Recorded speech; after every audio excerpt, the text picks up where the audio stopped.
Bonjour à tous, nous allons voir pourquoi le contrat d'études est un document essentiel pour votre mobilité internationale. À quoi sert le contrat d'études, que l'on appelle également Learning Agreement? Le contrat d'études permet d'établir la liste des cours suivis pendant votre mobilité, il permet de respecter les exigences académiques, il permet également de sécuriser les crédits UCTS ou encore d'obtenir la bourse Erasmus+.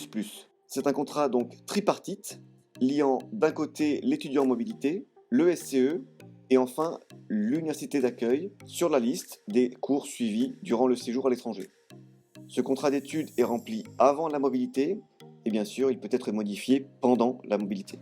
Le contrat d'études comprend 3 parties très simples à remplir. Tout d'abord, on a les informations générales, ensuite le tableau avant la mobilité et enfin le tableau pendant la mobilité. Le premier tableau regroupe les informations générales, c'est-à-dire celles de l'étudiant, de l'ESCE et de l'université d'accueil.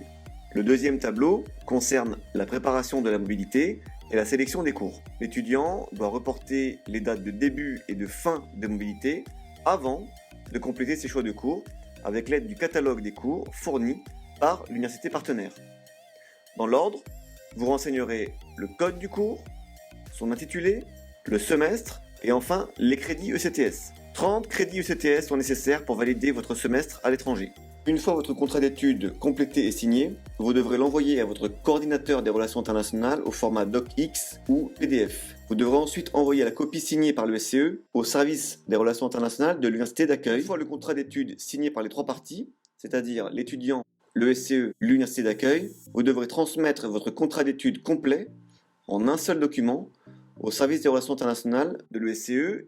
Dans l'hypothèse où vous ne pourriez pas suivre un cours en raison d'une incompatibilité d'emploi du temps ou encore d'une difficulté, il vous faudra alors compléter le tableau pendant la mobilité, correspondant aux ajouts et suppressions de cours. La règle des 30 crédits ECTS pour un semestre demeure, et ces changements doivent être contresignés par l'université d'accueil et le SCE pour que cette mise à jour soit validée. Pour conclure, je vous rappelle que les cours que vous avez sélectionnés doivent être en cohérence avec les cours que vous suivez à l'ESCE. Ils doivent également totaliser 30 crédits UCTS et le contrat d'études doit être validé le plus tôt possible.